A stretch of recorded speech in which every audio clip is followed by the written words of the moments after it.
There is nothing wrong with your radio. Do not attempt to adjust the volume. We are controlling the broadcast. For the next hour we will control all that you hear. You are about to experience the knowledge and insights of the Media Mothership.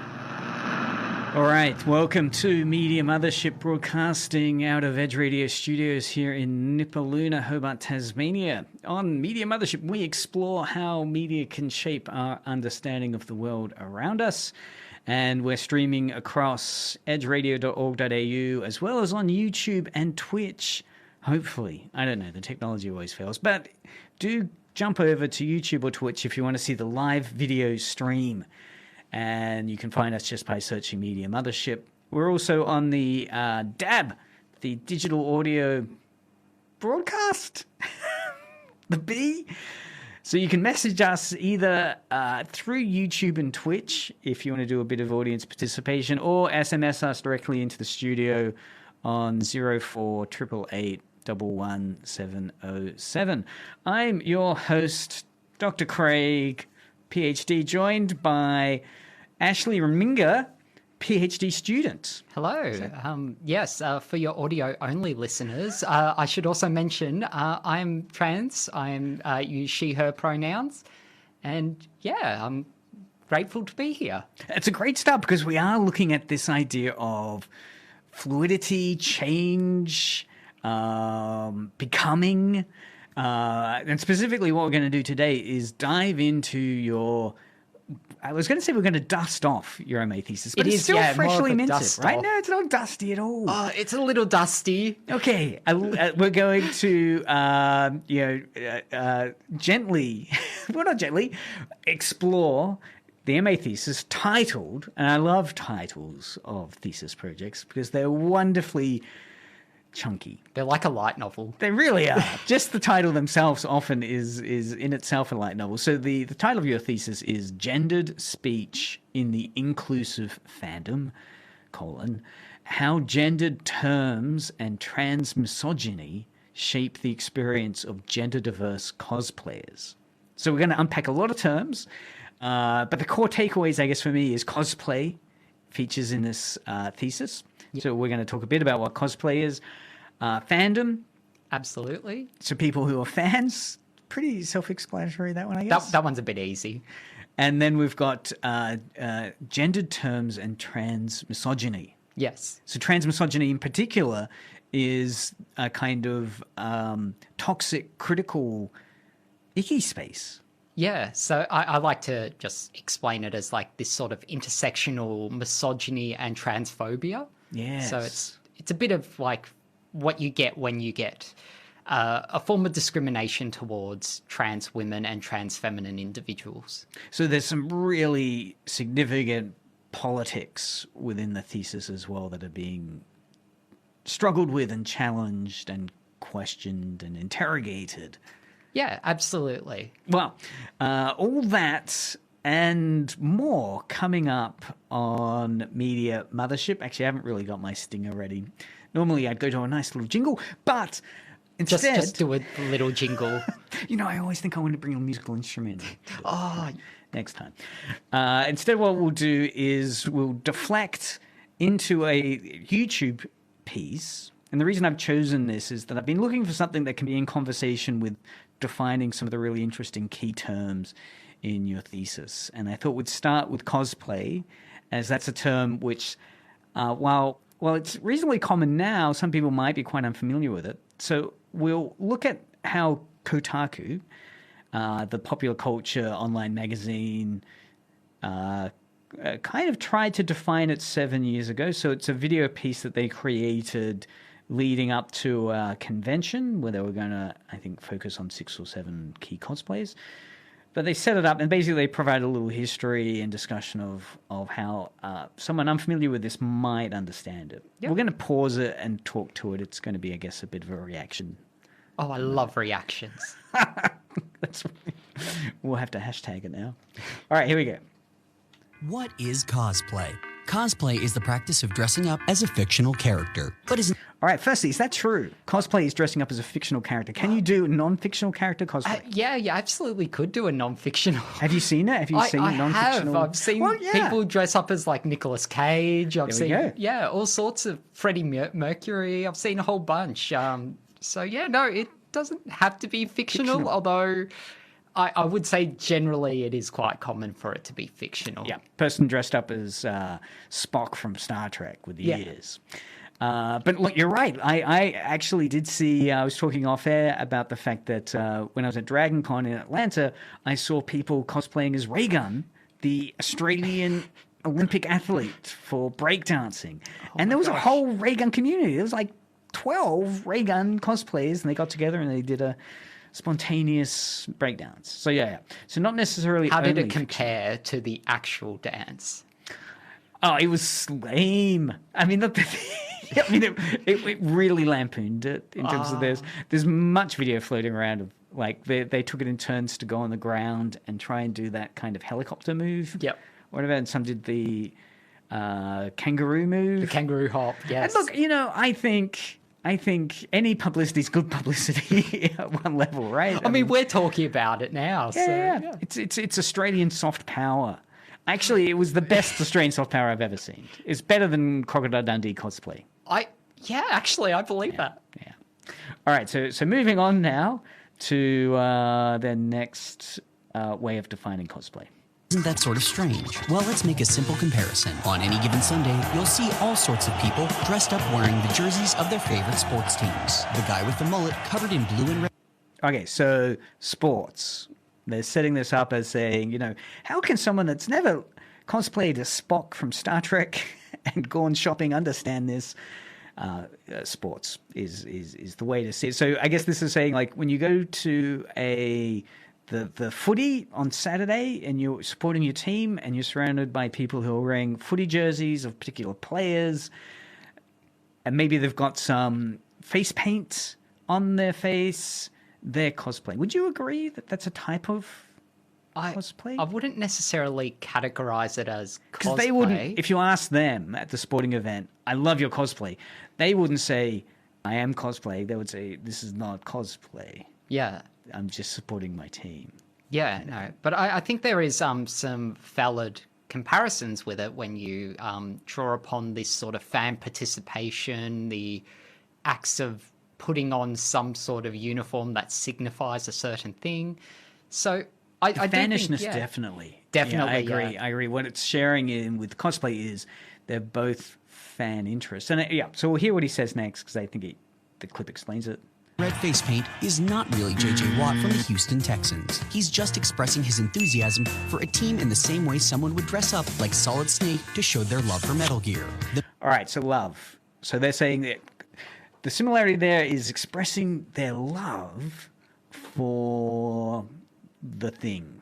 It could be a sporting team, or it could be they reference Solid Snake. Do you think that emotional outpouring is a key aspect of cosplay? I think so, but also I think where they differ a bit is also this sense of, I guess, becoming the character. Whereas cosplay, you're showing love by sort of becoming this character. Whereas with sport, you're showing it by donning a particular outfit. It's that sort of mentality behind it, which slightly differs. Yeah, because if you go to like a soccer match and maybe Ronaldo's playing and you're wearing Ronaldo's jersey and you get in conversation with someone, you're not going to be cosplaying as Ronaldo in that moment. You're not going to be saying, I'm performing Ronaldo now. You're like just a fan of his. Yeah, certainly. And yet, if you see someone who's dressed up as the Dragon Ball character, they might put on the voice. Oh yeah, they'll put on the voice. They'll scream. They'll do the "It's over 9,000." That's right. Yeah. So there's a theatrical dimension, but again, that idea of love seems useful. We were talking before off air, actually, about can there be the inverse of that? Can people cosplay something out of hatred? I'm sure there is. I'm sure there's an example of something like that. But I think also there's a degree of appreciation even in the hatred. Yeah. Yeah. So, Maybe if you're doing a group cosplay and you didn't really want a group cosplay as that thing, you could find yourself not committed into that space, and it wouldn't be as much fun. yeah, I think that's probably really... Have you ever found yourself emotionally not expressing love in your cosplay?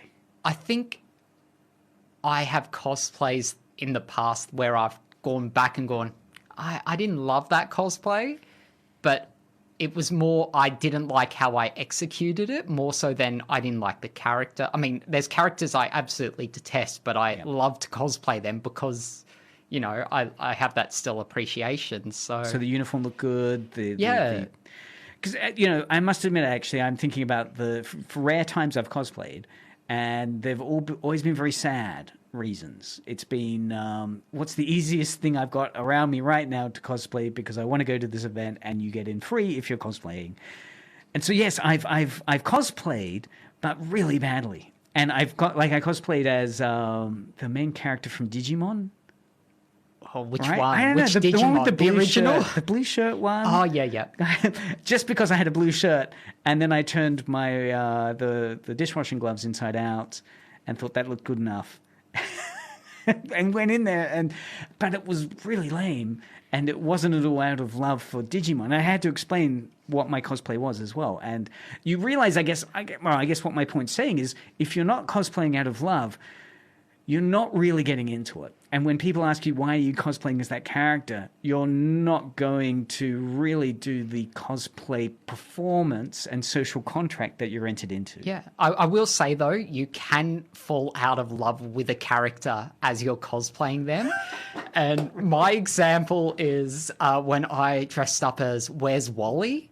Which sounds great, It right? sounds Where's great. Wally? And it's great for the first 5 minutes. It's so but funny. By about, 3 o'clock on that first day when everyone's going, I found Wally for the 1000th time, and that you start going, have you found me? Why are you looking for me when you haven't found yourself? And you get very meta. Yeah. Because you're so You start over it. having a breakdown. You're like, I can't do this anymore. That's so fascinating that there are some cosplays where the theatrics of them, the audience interaction of them, is actually frustrating, exhausting, and unfun after the first 5 minutes or so, as you say. So I think that was, although I don't hate it on reflection, I still think it's one of my more fun ones and zany ones I've done. So, but it's interesting, isn't it? Because when you're cosplaying, you might have an idea in the back of your head what the space will, how people will react to it. Yeah, right? I think for me at least, I know every cosplay is different, but for me, I sort of look at it a bit with, how do I want people to interpret this? What sort of reactions am I prepared for? Am I not prepared for? Where am I going with this? How am I going to be this character and that? So with Where's Wally, you would have known there would be some kind of discovering you or pointing at you, but it was just... I wasn't expecting the amount of people. It went on the news, like Channel 9 zoomed in on me doing it. It was like, some people failed to stand out. And I was like, oh my gosh. So they also made, a kind of meta joke about how, of course, the Where's Wally thing is all about finding Wally in a crowded space, and it's really difficult. And so Channel 9 kind of got in on the act. I love and hate, that's my moment of fame of cosplay, because it's one of the cheapest, most least passionate ones I sort of threw together, and it turned out to be my most successful one. Because what do you need? The red and white shirts? Yeah, and like a beanie, some blue jeans or something. Yeah. Done. And it's distinctive, right? The branding of Where's Wally is clear, easy. It's interesting because it's reminding me a little bit of the other case. I guess is it Adam Savage's well-known YouTube clip where he talks about cosplaying as the no-face character from Spirited Away. Yep.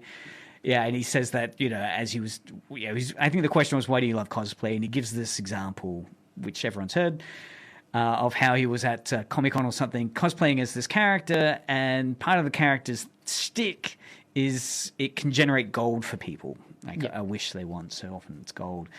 And so he had all these gold-covered chocolate coins in that gold wrap, and he was giving them out. And then, he would say that later on he felt something in his hand, and people were returning the gift, because in universe, in story, it's a cursed gift, right? You're receiving these gifts. And he was, that's that kind of, that audience reaction for him was a revelation in terms of, wow, there's a theatrical dimension. And that does sound like fun and super appealing, because you're not being pointed at all the time saying, I found you. Yeah. Yeah, so with the exception of that and a couple that I've gone, I executed that poorly. There's been, I don't think there's any cosplay of characters that I necessarily think are bad or I'm ashamed of or anything like that. But we have established not only do you talk the talk, but you walk the walk of your research. So you have cosplayed and embraced it, which, is really central, I guess, to being able to understand the community and engage with it. All right, let's now see where they go next in Kotaku's interpretation of cosplay. The main difference is commitment and creativity. Cosplayers often put weeks into perfecting their look and hours getting fully costumed for an event. So what do you think about the time commitment, the energy commitment? Is that a central aspect you found of cosplay? I think generally it's... I don't know. I hear this argument, but I'm not always convinced. Like, it depends how you define cosplay. Some people say it's not cosplay if you're buying it store-bought. Yeah, and that's right. Everything. And others will say, well, if you're buying it store-bought, if you're dressing up as Where's Wally, we've established it's very easy to cosplay. So I think, like, in that instance, you don't even need makeup. You may not need a wig. You just put on a beanie and that you can go out and that. But there is a kind of hierarchy that speaks to, isn't there? There's like those people that are arguing, looking a bit snobbishly, I guess, about store-bought stuff.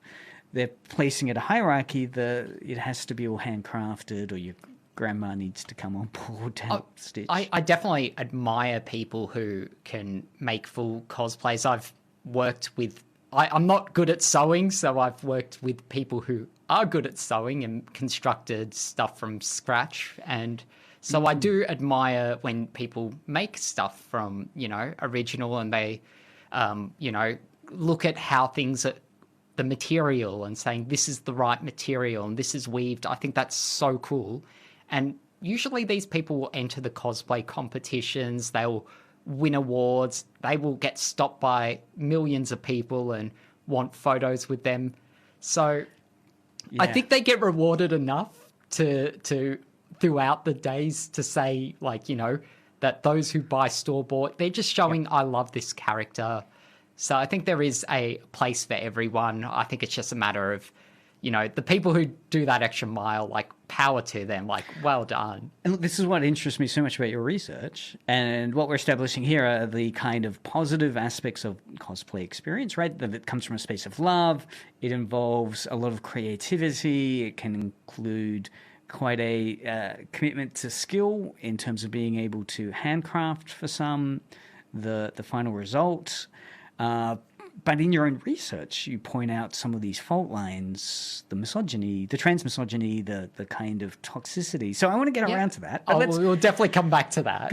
Yeah, because it is interesting to me that I do think on one level, when we define these terms, it can be utopic, right? Yeah. You can end up with quite utopic narratives of what fandom is and what cosplay is. And we'll definitely come back to how that's framed, but yeah. All right, let's push on. Where did cosplaying come from? In the early 20th century, some Americans would dress up as the Martian comic strip character Skygag, which is what William Fell did in 1908 when he... 1908, right. So this is really interesting, this history thing. Because when people ask me about cosplay, I'll often refer to Halloween or something. I'll say, well, in America, there'll be Halloween cosplaying and so forth. But they go all the way back to 1908. And when we were listening to this off air, you were kind of a little surprised at how far back that was. Yeah, so because a lot of my thesis is focused around language and how language is constructed in power within cosplay, I had to look at how would I define cosplay. And so I was looking at all the different ways people defined cosplay, and most will date it to 1939 Worldcon. Right, which they get around to in a They sec, will yeah. get around to. Some also attribute it to when the term itself emerged in 1984. Right, 1984, the first use of the word cosplay. Where did that appear? It was... Is it a fan magazine or something? Or it was news a report? It was a writer, I believe a game designer who wrote it after observing. I know the name, but I've forgotten the name. In the West? This is how dusty it is. It was a Japanese guy who went over to, I think, Worldcon, I think it was, and observed this act of dressing up. So, because I assumed the term was Japanese. Yeah, because I'd only encountered it first through looking at the Japanese scene. So this was a Japanese language. Yeah. So he went back and brought it back and wrote about what he observed in this crazy place called America. Yeah. So he went to like a convention and he saw people wearing Star Trek costumes and so forth. And as he was writing this back for a kind of mainstream magazine, maybe, or I'm not a magazine. Sure. A magazine, yes. He used the term cosplay. Yes. Wow. Okay. But yeah, there's 1984 is one of the other dates. That's where most do. But there was because we'll talk about Adam Savage before. He did a foreword for a book. I know the last name is Liptak. Came out last year or two, and it goes back into quite far, maybe 200 years into when people were dressing up for like masquerade balls and saying this sort of theme. I thought it was a really interesting take. So hearing this one was a very interesting...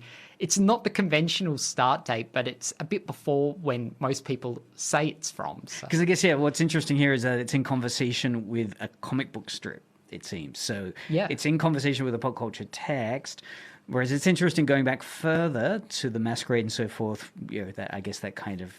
I have in my head those images of the aristocracy going to a ball, and they'll have those like a flamingo mask on or something. Yeah, that's that kind of masquerade vibe they're referencing there. I think it was more fandom-driven masquerade, even. So I think there was this sense of it's not a standard masquerade like ball; it's more of a deliberate like dress-up ball.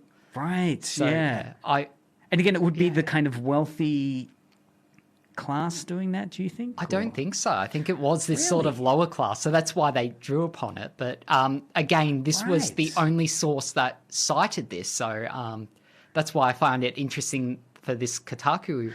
I wonder if you could refer to festivals, town festivals, as cosplay, like those festivals in Japan that go back centuries, where you'd put on a Tengu mask or something, or the Onigasoto ceremony, and people put on an ogre mask. That anyway, it feels like at that point, yes, you're stretching. It's where do you stretch it? How far do you stretch it? And I think that's what people have debated with cosplay in particular, and why it's awful to define, and why it would be stupid for someone to go and write a whole thesis about defining terms. But yes, so cosplay, how you define it. Some say it's only Japanese, some say it's Asian oriented. It's vague. So it's an interesting take, and I don't hate it.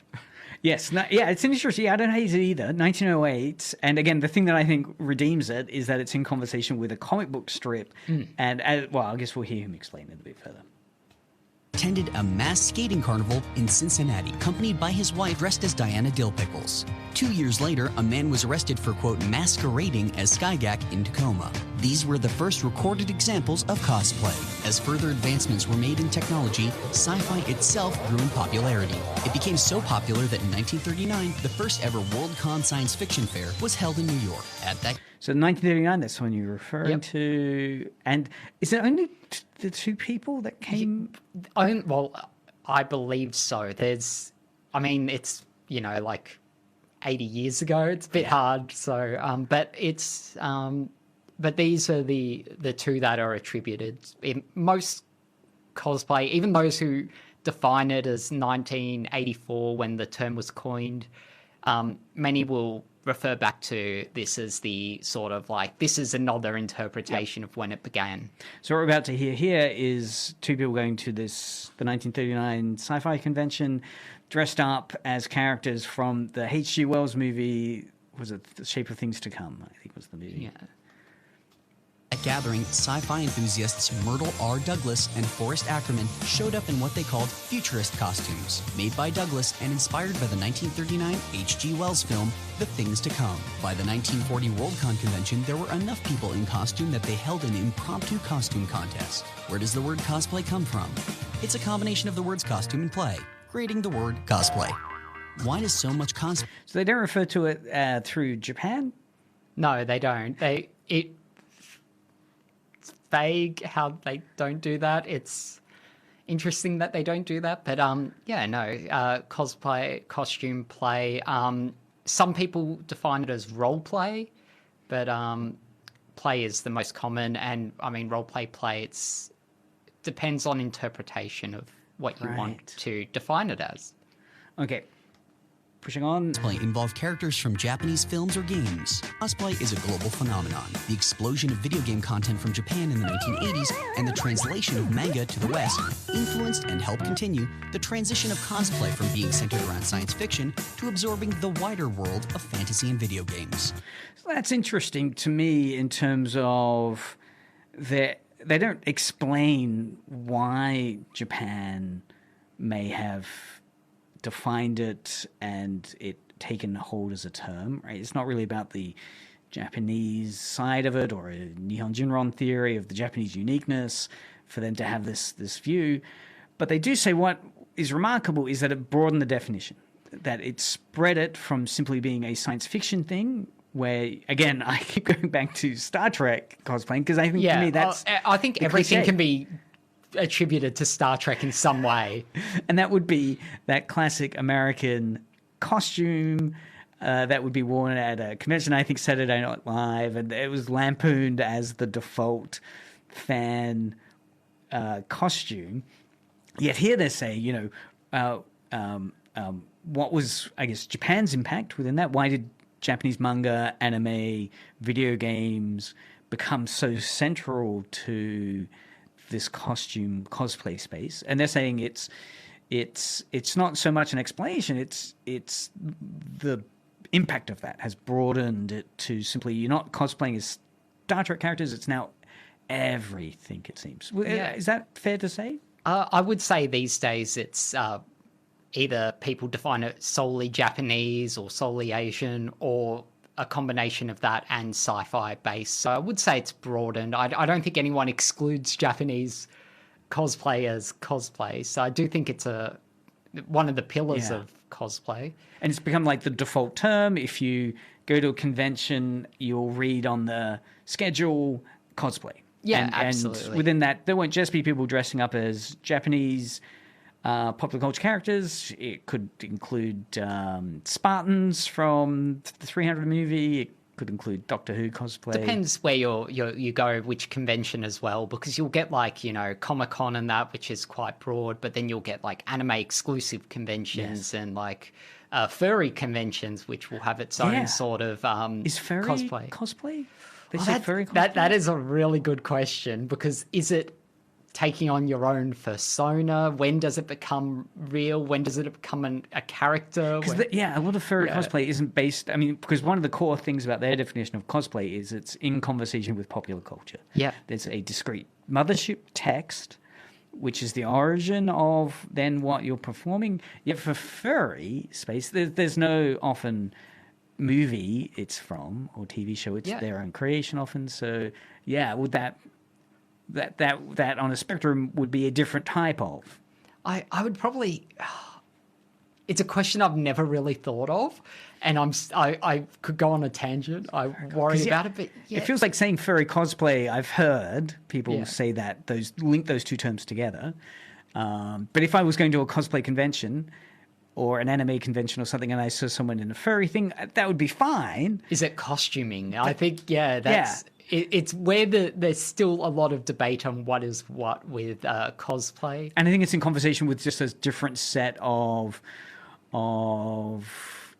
culture and community expectations, right? Like if I went up to a furry cosplayer, I wouldn't necessarily expect them to talk to me about what movie they're basing it on. It might be what weird mashup of animal they're cosplaying. Like, this is my interpretation of a fox and a deer cosplay or something. Yeah, well, maybe then it is a cosplay if you're cosplaying a deer. You know, it's this creature, this... Could be, like, particularly if you've been talking about Disney Bambi. It's a really, like, it's one of those spaces where you could imagine there's quite a bit of gatekeeping.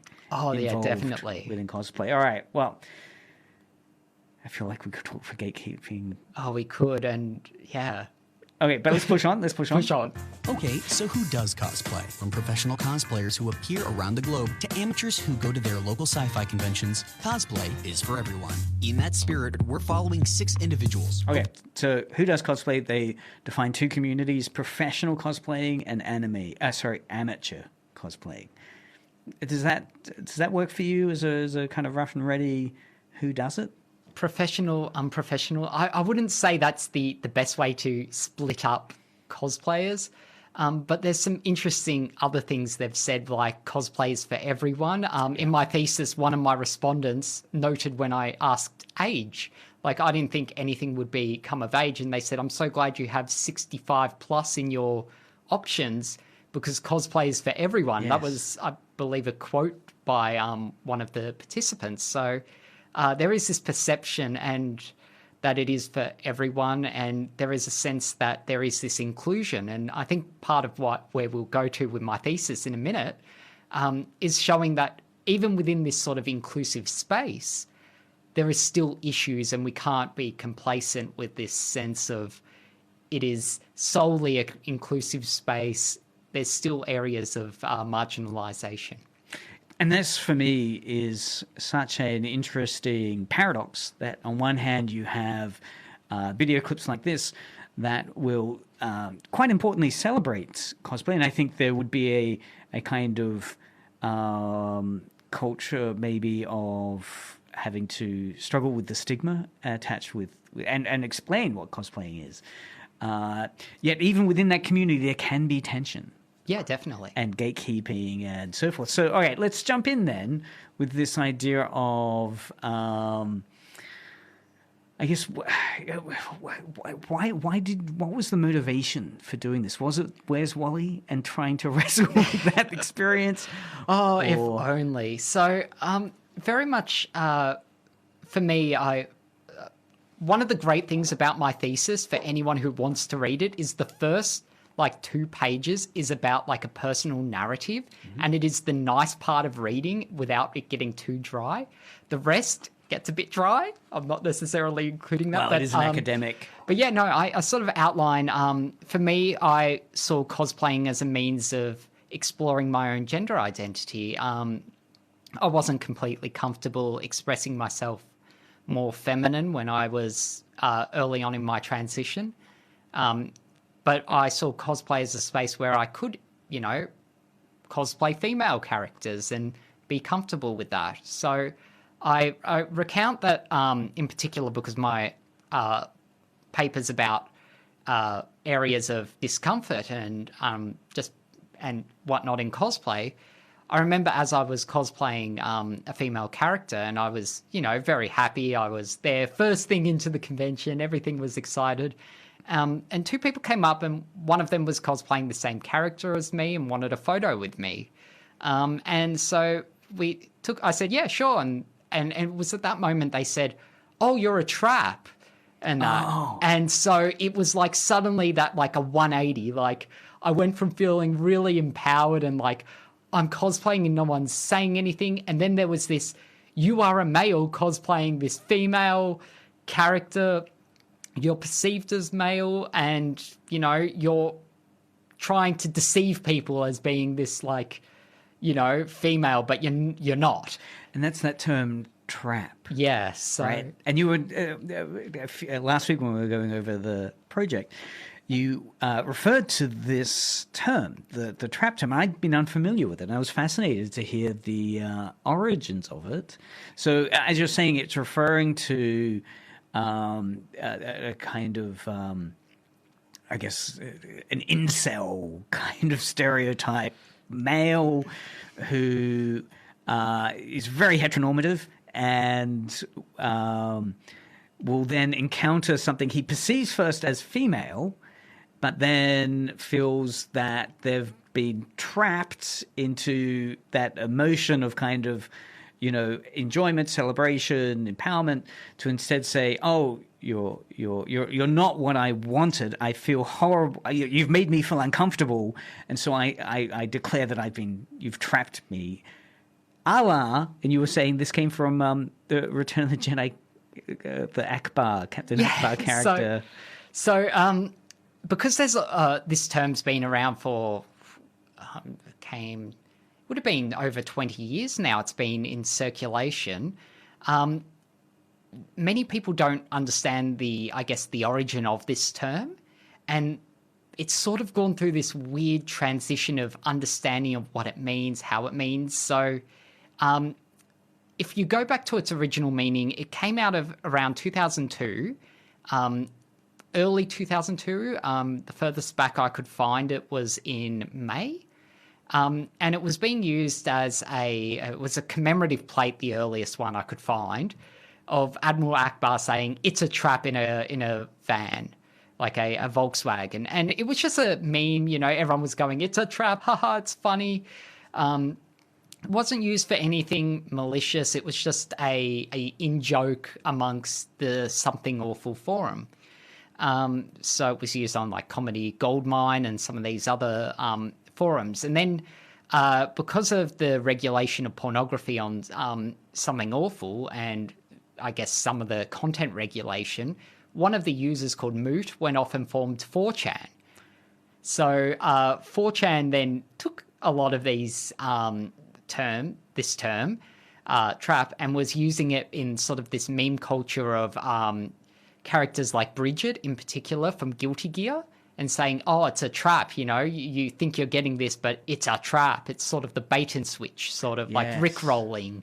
Yes. So they took that, they adopted it, and at the same time on 2chan and Futaba, you had this similar term with otokonoko being this sort of male boy, like male girl, sort of this sort of more girly boy, sort of femboy might be a more closer translation, but there's still some connotations there. But this sort of portmanteau of masculine and feminine particles to form this sort of term to refer to this sort of cross-dressing but even wider reaching diversity. So from that we got this sort of two terms being used on very similar platforms to describe the same characters, and so there became this sort of synonymous usage between the two terms. And so that's what led so many anime community who weren't using it for a malicious context, but it was very malicious in the sense of it being used for trans people, and it's just horrid. Yeah, look, and it's such a fascinating story to hear the origin of your research coming from a space of feeling excluded. That must have been such a... How did you go forward for the rest of the day? What was it like after that? The rest of the day, that really stuck with me. Like the fact that stuck with me the whole day was just... It's... For a while, it was sort of like, I don't know how to feel. Like, I feel so mixed. I think I was sorting out being the character, the photo, the fact it was so early on. I had 100 other things going on in my mind. And so it was like processing all these things at once and trying to like deal with my own gender identity, this experience. And it just sort of, it took a while for me to really process what it was like in that experience. And it's really, there's a part of the story I didn't include in my thesis, but I'm going to share it now. Thank you. The good gossip. One of the two people, the one who didn't call me a trap, but was the one cosplaying, was actually someone who I met again years later doing a maid cafe.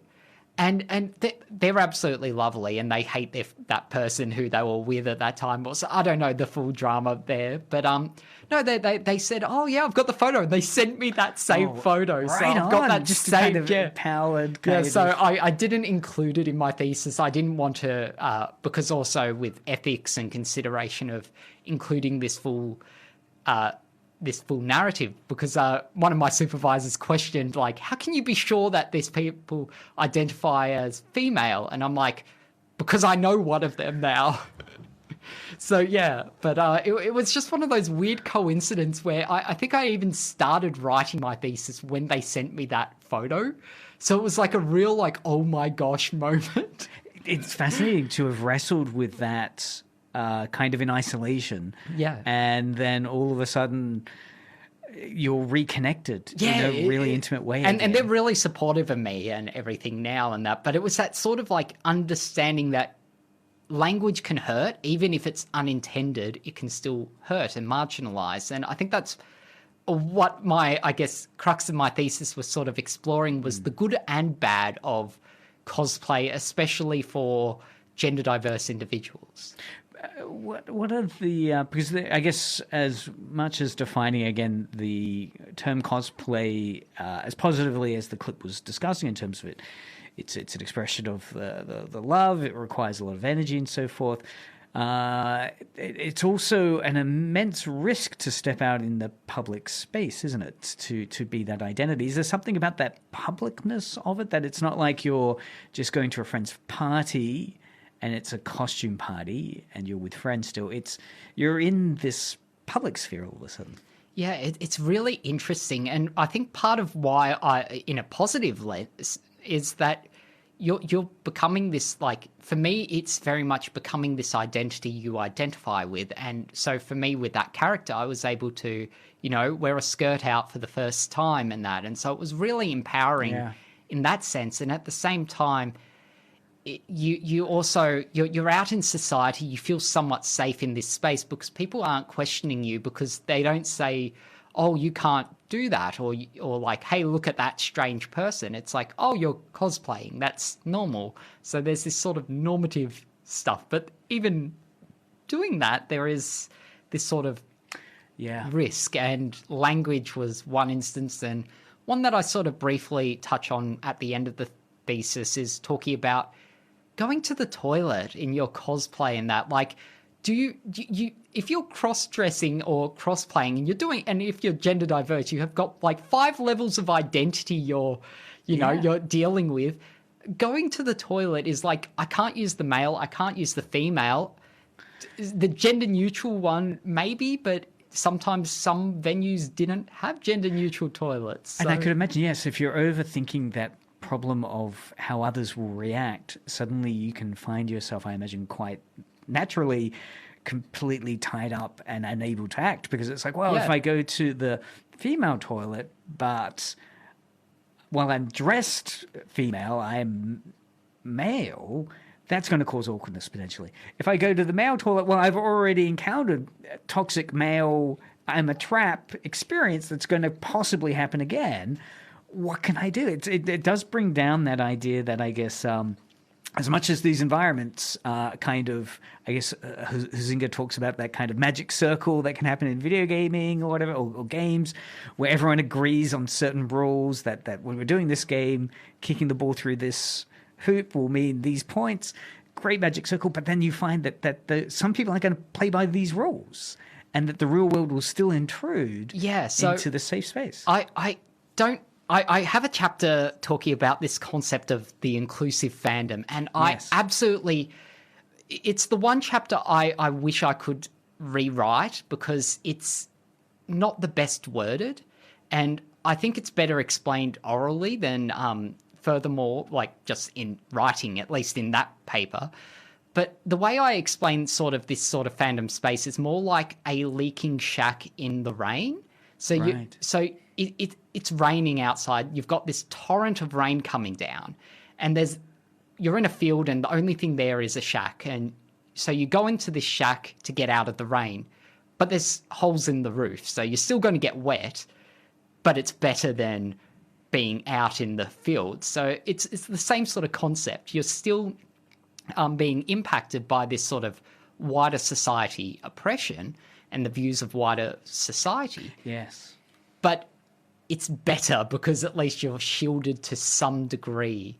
So that's sort of what I wanted to get out and develop out of it. This sort of like, it's not completely removed from society. Oppression still exists in it, whether it's language, whether it's going to the toilet. You still have to contest with this wider transmisogyny, wider oppressive nature of society, this wider control, surveillance. But it's better than wider society where you couldn't do that without definitely getting scrutiny. So, I mean, I think one of the challenges is maybe a more general, it reminds me of a more general thing that, you know, people sometimes fixate on that negative experience over the top of those positive experiences. And as you're saying, you know, you're still in the shack and dry enough. You're not going to get fully dry now because there's leaks in the shack. So similarly with cosplay, yes, it does provide permission to cosplay as others, as a kind of robot. So you can unproblematically, it seems, cosplay as all these different identities, a robot identity, a plant, all these other things. But some identities may still become, you know, problematic for others. Yeah. And I guess it's not for you, but again, it's so difficult being able to not lose hope. That, you know, yes, while there was one negative experience there was enough positive there to still feel empowering. Because as you were saying, how did the day go? So you had that one negative experience. Was there still positive experiences there? Oh, absolutely. There were many. You know, you meet someone, you like one of those guest stars, you get a signing from them, and you're like over the moon and that, and you remained in costume for the rest of the day. Yeah. And you know, like when some people say, "Oh, I love your outfit," and things like that. Like you have all these experiences, and some people say, "Gosh, you're so pretty," and things like that. Like it's you get these positive experiences, but you know, for every negative experience, you need like 10 positive ones to outweigh it. So, yes, yeah. But I guess part of this is also wrestling with having you know, kind of more realistic expectations of fandom. It is an interesting theoretical space to unpack in terms of even fan theory itself seems to have gone through those cycles of at first being criticized as too utopic about fandom, and, you know, you could even look at early internet theory equally being too positive about how exciting this is going to be, not realizing that, you know, you can have right-wing fans, you can have, you know, a lot of anti-fans. There can be toxic space within fandom just as well as there is in politics. Yeah, definitely. And I think that's part of my thesis is sort of saying, look, it is a generally good space. It is better than wider society in this regard, but it's not flawless. And here are some of the issues, and for some of the marginalized identities, I don't talk about racism in it, but there's a number of papers out there talking about how racism is still a significant issue in the cosplay community. So within your research, what were some of the other examples you encountered around the impact of that gender diversity issue within cosplay? Well, what I found really interesting was when I set out, I was very much interested in understanding how people really perceived the terminology of, like, do you find it offensive? Do you find it not offensive? Basically, why? So these would be terms like trap? Trap, otokonoko, crossplay, and genderbend. So crossplay is when, as you were saying, you identify as male, but you'd have a female character that you're cosplaying as. Yeah, definitely. So you identify as male, but you're cosplaying as Sailor Moon. Yeah.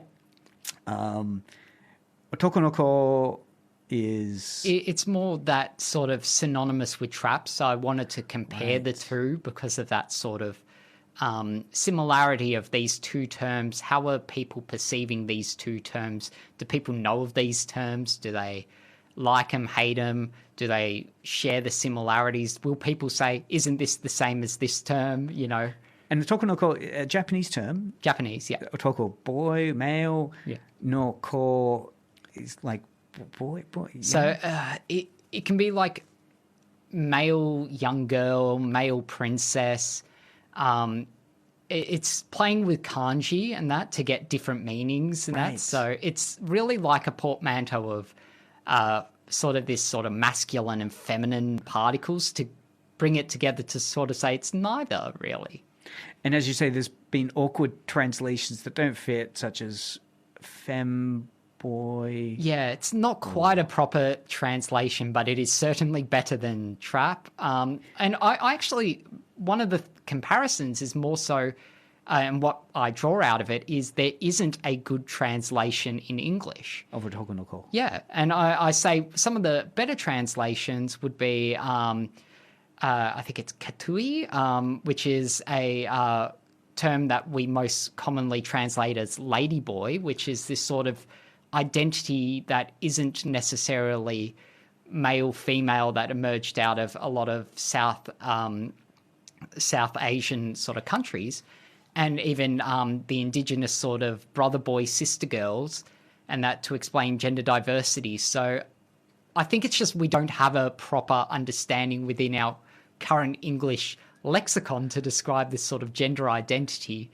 So we draw upon these existing terms and concepts, but it's not right to do that. We need to coin it as its own sort of term. Fascinating, isn't it? Because it does reflect a kind of impoverishment or stigmatization or avoidance of this identity, this being itself. The struggle for a term that isn't toxic, full of negative connotations,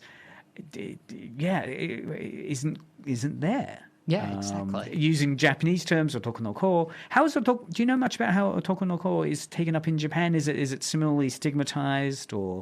It's not. It's actually really interesting because it's been adopted by a number of the gender diverse community, because the terms prior to that, especially Japanese terms, were used like okama and a lot of these really negative connotated words. So this didn't have the same sort of negative connotations. So it was used by gender diverse individuals as well as like cross-dressers and that. And that's why it's not just, a masculine identifying, feminine looking person. It's also the gender diverse community in that. And that's all fits within this particular term. Otoko no ko. Yeah. And so there was actually a anime series that came out last season called Senpai wa Otoko no Ko. So Senpai is an Otoko no Ko. And it's really interesting because I spent ages looking through the comments because I was like, this is going to be brilliant in a really academic sense, and seeing people go, oh no, they're a femboy, oh no, they're trans. And I'm like thinking, Otoko no Ko doesn't really translate as one way or the other. It's in this sort of middle vagueness. Yes. And there's enough sort of ambiguity there that you just go, this here is its own category outside, and we don't have an English term for this particular sense of identity. And did the show Senpai wa Otoko no Ko. Senpai wa Otoko no Ko, is it a parody, a pastiche? Is it a kind of? It's a really heartfelt story. Oh, okay, right. It's a really beautiful story in a sense that it doesn't make fun. It takes it very serious. You've got like narratives of the Makoto, who is the Otoko no Ko character. Their mother is very troubled by this sense of them being dressing feminine, liking feminine things, and it comes out of struggles with her own quote unquote father being in essentially, it's not established whether they're trans or a cross-dresser. Again, that sort of vagueness. But because of that and that sort of fear and rejection and dealing with this sort of parent going through this same sort of transition, they didn't want that for their own child, and this rejection and everything. So it was really heartfelt. It had these sort of romance. It was taken very serious in that, and dealing with how do you identify how you want to dress, the struggles of dealing with how to fit in and conform to society. So it's actually a really good story, and it's getting a movie, thankfully. It's one of the few series that actually gets adapted. So, because I was going to ask if you had any recommendations. Yeah. Sadly, I've realised we've only got 4 minutes left. Would you believe we've only got 4 minutes left? It's gone I'm too up quick. to question 2 of my 12. Rapid fire. Let's go. That's right. Yes, no. But I do feel it's been so useful being able to wrestle, I guess, with defining some core terms, because it does strike me how aggressively we actually do police these gendered identities still. And as you're saying, cosplay is wonderful and that play space is central to it. But honestly, how safe is that play space? How what are the risks involved? What I guess with the time we've got left, what's your current and future work around this? So you finished the MA, and can people access that anyway? Yeah, so so many things to condense into We'll a have to couple come minutes. back. We'll come back for part One thing 2 I'll in the say future. is that through my research, one of the unintended findings was that 30%, just under 30% of the cosplaying community identified as gender diverse. Just over 50% were cisgender female. I didn't look at sexuality at all. So it is a very queer space and a very feminine dominated space. So this was the cosplay community. Yes. Your sample set was a kind of forum goes, was it like a Reddit subchannel, or was it? I put out a survey. costume? I Right. put out a survey, said fill it in. All right. I split it up. I Where just did you wanted, circulate the survey? I Was it? went into many different cosplay groups, anime clubs, and just said fill this in. So you'd have like mainstream anime clubs. These would be the established ones in Australia. Was it overseas as well? No, just Australia. Australia? So yeah, this is only Australia, but it's also consistent with another finding that showed about 23%. So it's a bit bigger than that one, but it shows a very high participation by the gender diverse community. So a lot of people identified as queer. It was the gender diverse in particular. Gender diverse, Not, so the not, question so yeah, was- not whether you're same sex attracted, not whether you're asexual, just if you identify outside of cisgender male, cisgender female. So And that percentage was... I think it was 29.4%. Wow. So yeah. So again, clearly people find this as a safe space, an Yeah. encouraging space in many ways to be able to explore, to be in between. Yeah, definitely.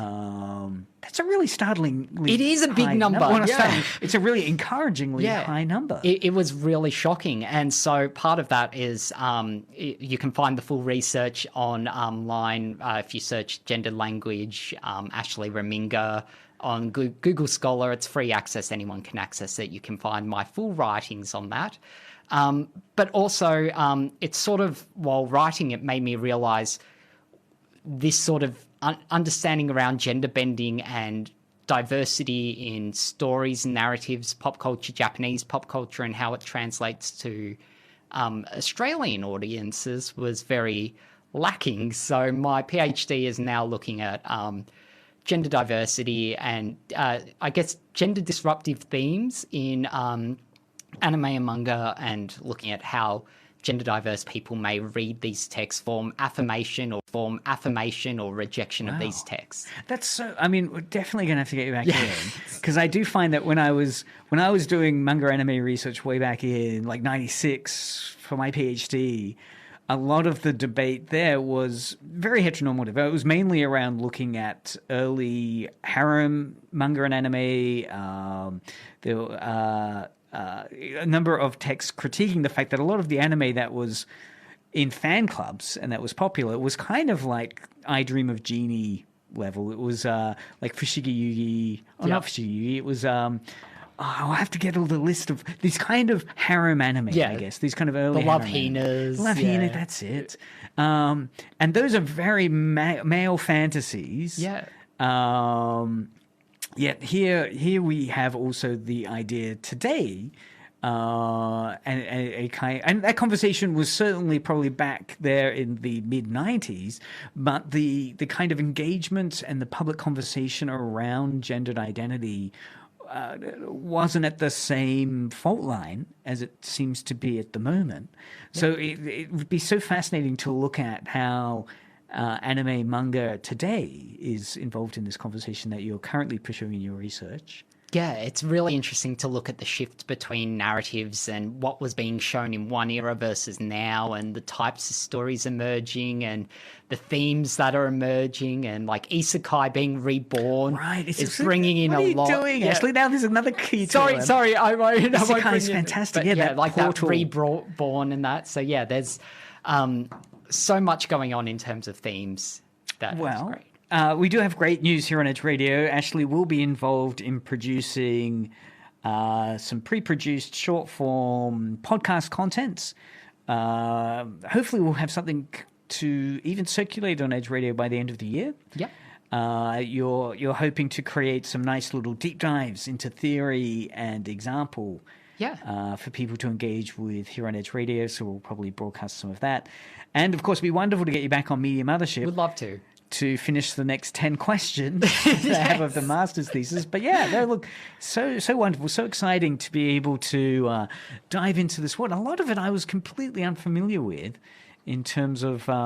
yes, I'd love to get some homework. I'll make sure on the show notes for this episode, there'll be a link to where you can further get some information about Ashley's research.